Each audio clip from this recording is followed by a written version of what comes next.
y Jackson Vargas.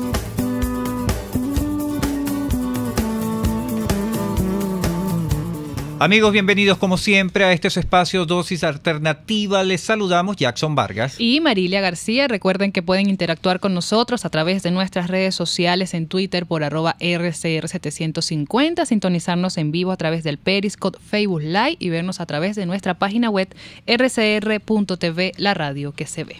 Amigos, comúnmente observamos que hay niños muy inquietos que calificamos como una especie de terremoto, ¿no, Marilia? Así es. Pero poco sabemos sobre las posibles causas de esta conducta, la cual generalmente asociamos como que son producto de la mala crianza. Siempre decimos que no, que el muchacho es muy consentido. Sí. Y no de este punto que nos relacionamos con la hiperactividad.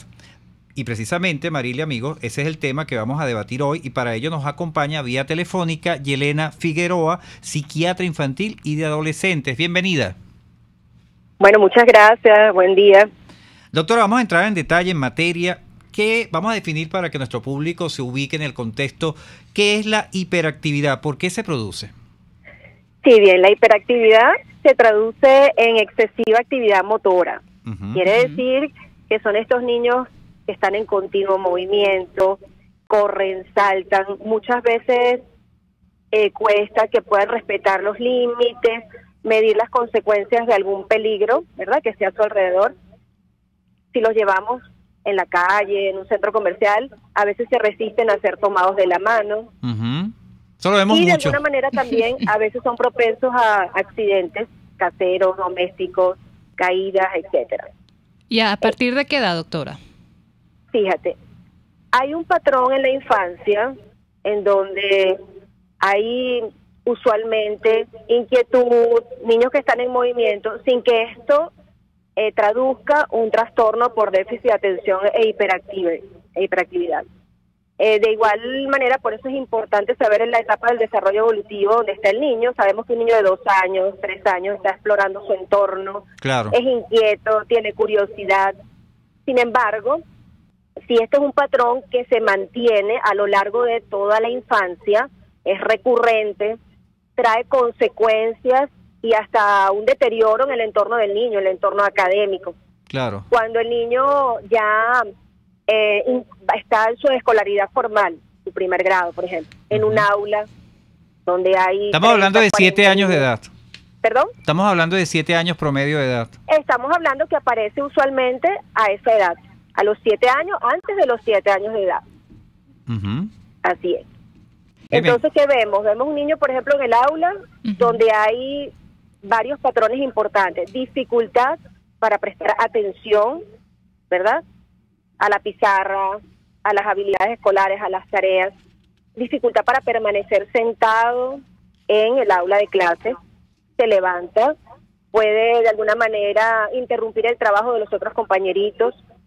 Le cuesta respetar los turnos, se le pregunta y ya precipita respuestas antes de que se haya terminado de concluir la pregunta.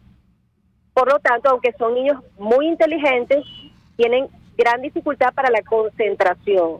Su atención es selectiva, periodos de atención cortos, y además de esto, el tema de estar levantados recorriendo el aula o salirse del salón si están en la clase, y no solamente se traduce a un ambiente, como es en la escuela, sino también el deporte, la casa y otros entornos. Es decir, tenemos niños así. Yo, por ejemplo, tengo una niña que es muy inquieta, pero el déficit de atención es lo que va a diferenciar un niño hiperactivo a un niño muy inquieto, ¿no? Exacto. O sea, hay en lo que es la inquietud normal, como te digo, es esperable en niños pequeños. Tenemos un niño de 2, 3, 4 años y puede ser inquieto porque tiene ese periodo que se llama sensoriomotriz, donde él está explorando, buscando, tiene curiosidad. Sin embargo, es bien importante que todas estas señales se observan de manera mucho más clara ya cuando ellos están en su escolaridad formal. Claro. Porque además de la hiperactividad, puede haber el déficit de atención o la impulsividad. Entonces forma parte de lo que se llama una condición mixta, trastorno por déficit de atención e hiperactividad, que puede ser predominio inatento, hay falta de atención, predominio impulsivo, o lo que es hiperactivo es mixto, tiene las tres tres componentes, por decirlo de alguna manera. Claro, doctora, y en este escenario que se enfrentan los padres, ¿qué pueden hacer para manejar positivamente, para entender qué es lo que está pasando con sus hijos? ¿Cuáles son los primeros pasos que deben tomar? Bueno, primero yo pienso que es importante este tipo de información que estamos divulgando, ¿verdad? Porque muchas veces también los padres se desesperan, los docentes carecen de las herramientas, tienen varios niños hiperactivos en un aula de clase, entonces no saben cómo manejar la situación. Muchas veces estos niñitos también, asociado a ello, hay un componente de irritabilidad o de agresividad, y allí se complica la situación. A veces hay condiciones de oposicionismo, entonces son estos niñitos desafiantes, retadores, que llevan la contraria. De tal manera que lo importante primero es el conocimiento, segundo tampoco el estigma o la etiqueta, porque a veces lamentablemente caemos en la etiqueta del niño en el colegio, el condicionamiento a que no debe estar en ese colegio, y algunas otras situaciones que más bien refuerzan negativamente la conducta del niño. Exacto. Lo otro, saber que definitivamente hay varios componentes. No es que el niño se comporte de una manera inadecuada porque lo quiere hacer así. Tenemos un patrón a veces de herencia, padres que han tenido esta condición y que quizás en otras épocas no teníamos los recursos para poder hacer un adecuado diagnóstico ni algún abordaje. Tenemos patrones que tienen que ver de manera neurobiológica o neuroquímica, y tenemos también el entorno. Si tenemos un entorno familiar donde no hay límites, donde de repente hay contradicciones entre los padres, los patrones de crianza, entonces el niño está confuso. Y bueno, da todas estas manifestaciones que son desadaptativas para él, le traen problemas a él, rechazo de los otros niños, a veces hasta condiciones de bullying y otras situaciones lamentables. Eso le iba a preguntar, doctora. Por supuesto lo del bullying, porque ese tipo de actuación del niño genera rechazo inclusive dentro de su mismo grupo, y evidentemente hay un grupo que lo va a rechazar, valga la redundancia, y lo va a ser víctima de agresiones, como el bullying. Pero estamos hablando un poco, usted habló de la parte genética, que es la parte, o sea, una condición que puede generar que el niño tenga una de las causas. Pero me parece bien importante la otra causa, que es lo que él ve, el entorno. O sea, nosotros podemos crear como padre un niño hiperactivo. Podemos condicionar, fíjate, algo que es importante que no he mencionado, y tal vez he hecho énfasis niños, porque también hay una diferencia de género. De alguna manera que esta condición predomina más en los varoncitos con respecto a las niñas. Cuando se presentan las niñas, generalmente lo que predomina es la inatención, y la inatención es más manejable en un aula de clase, tal vez pasa un poco más desapercibida que cuando el niño lo tenemos brincando, saltando, moviéndose, interrumpiendo, desafiando a la maestra, etcétera. Entonces, definitivamente, si hay un condicionamiento del ambiente que puede proporcionar o propiciar que este niño se torne hiperactivo. Importante esos datos que nos dio la doctora, que hay diferencia entre género, niño, niña, o sea, se puede determinar más en niño. Doctora, con esta información que nos acaba de suministrar, vamos a hacer nuestra primera pausa comercial. Le invitamos que permanezca allí en la línea telefónica. Ya regresamos con más de este tema que estamos tratando hoy en Dosis Alternativa, la hiperactividad infantil. Volvemos en breve con más Dosis Alternativa, porque en la gama de posibilidades, usted toma la decisión. Solo por RCR 750 AM y rcr.tv. Puede seguir nuestra programación a través de rcr.tv, la radio que se ve. No hay mujer fea sino mal arreglada, y para tener una excelente presencia, estar a la moda y ser el centro de atracción, te recomiendo Leonard Shop, donde conseguirás variedad de ropa casual para damas y a precios sin competencia. Leonard Shop está entre las calles Pantín y Los Ángeles en Chacao, en el centro de compras Merpo Este, local 153, planta baja. Leonard Shop es moda y algo más. Es moda y algo más. Central Madeirense, orgullosos de cumplir un año más. Nuestro país nos ha dado un suelo fértil y el fruto maravilloso de su gente nos recuerda que ser venezolano se lleva en el corazón. Central Madeirense, 68 años, sembrando el presente con vista al futuro. En el restaurante Los Pilones, saborea y disfruta exquisitos pescados frescos, carnes, pollo y mucho más. Los postres son los más pedidos por chicos y grandes. Date el gusto y el placer de comer sano y sabroso, como a ti te gusta. El restaurante Los Pilones está en Las Mercedes, frente al Centro Comercial El Tolón. Restaurante Los Pilones, auténtico sabor criollo. Desde los sectores populares del país se escucha una clara señal. Es el radar de los barrios. Evelyn Martínez y la red de ciudadanos le invitan a identificar amenazas, ubicar soluciones y hacer seguimiento eficiente a las problemáticas de cada sector. Un espacio contra la polarización donde se construye de abajo hacia arriba y de adentro hacia afuera. El radar de los barrios, de lunes a viernes, a partir de las 10 de la mañana, solo por RCR 750 AM. Les estamos presentando Dosis Alternativa con Marilia García y Jackson Vargas, solo por RCR 750 AM y rcr.tv, la radio que se ve. Amigos, ya estamos de regreso en Dosis Alternativa, hoy tocando un tema bien interesante como es la hiperactividad infantil. Para ello nos acompaña vía telefónica Yelena Figueroa, psiquiatra infantil y también de adolescentes. Doctora, en el segmento anterior nos mencionó algunas causas de esta condición. Sí. Pero no me viene ahorita una interrogante que puede ser una lesión cerebral, puede provocar esta condición, por ejemplo, un niño que haya convulsionado pequeño. Sí, fíjate, de alguna manera, como mencionábamos en el segmento anterior, hay la multifactorialidad. Pueden haber factores de tipo genético, pueden haber factores de tipo, vamos a decir, hereditario, neurobioquímicos, ¿verdad?, del ambiente, y además de ello, el niño puede tener un antecedente, como bien tú estás mencionando, alguna lesión como tal, y puede, por ejemplo, traducirse en una mayor impulsividad, ¿verdad?, manifestaciones conductuales un poco más llamativas. Entonces puede ser como de alguna manera un factor de riesgo que tenga este niño con este antecedente. Sin embargo, no es, como te digo, la causa única. En todas estas condiciones de niños y adolescentes predomina la mayoría de las veces, como te dije, la multifactorialidad. Y todos los factores son importantes.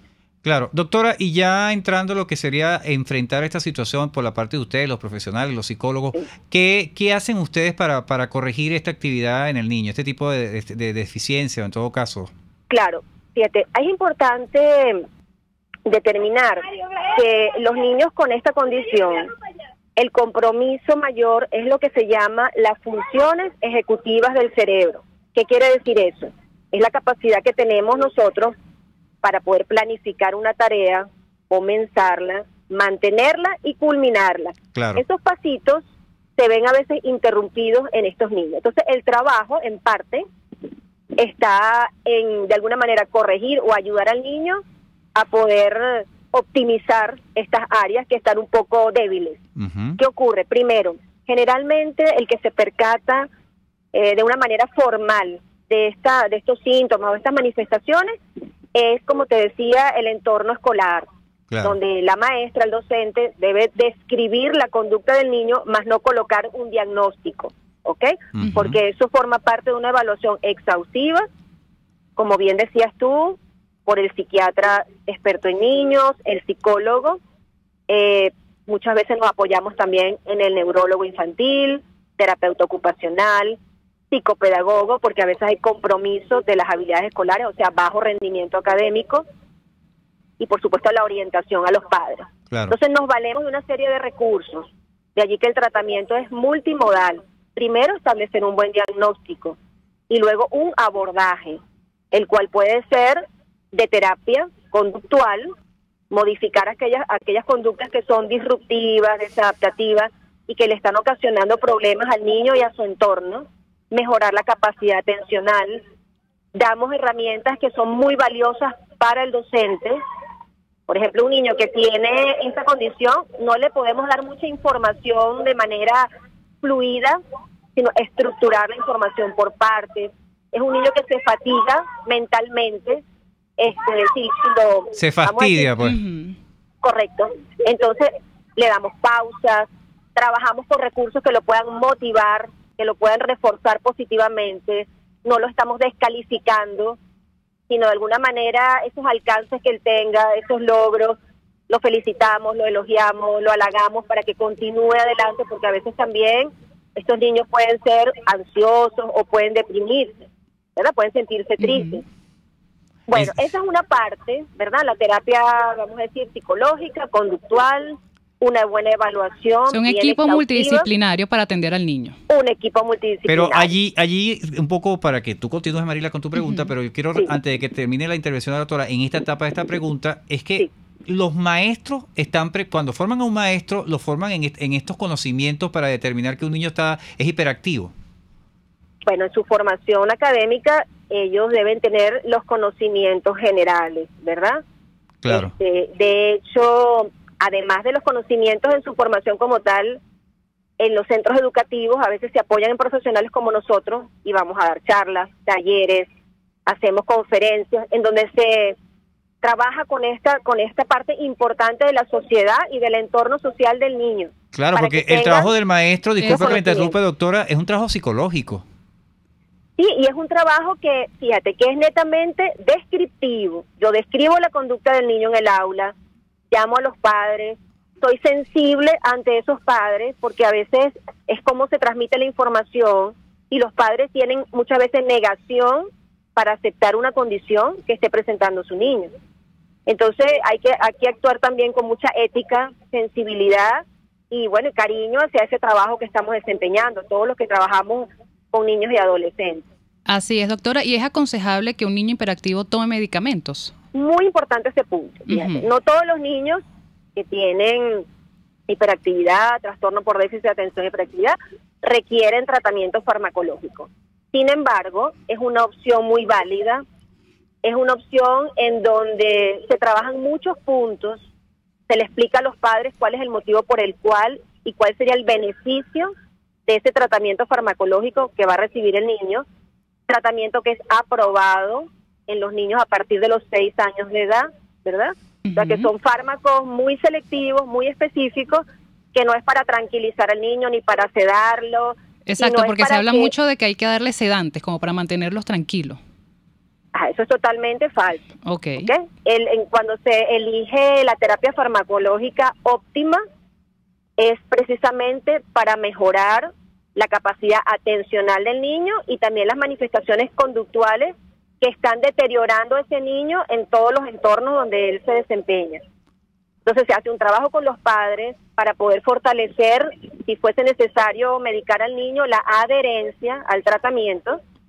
Se le explica al niño también en términos sencillos porque es él quien va a recibir un tratamiento, ¿verdad? Él que lo va a tomar. Entonces no lo podemos engañar. Así es. Amigos, estamos conversando con la doctora Yelena Figueroa, psiquiatra infantil y de adolescentes, sobre la hiperactividad infantil. Pero vamos ahora más allá, doctora. Vamos a la parte, ¿cómo afecta al adolescente el no haber corregido en su etapa de niño esta hiperactividad? Sí, bueno, muchas veces, ¿cómo es el curso del trastorno por déficit de atención e hiperactividad a lo largo de la vida?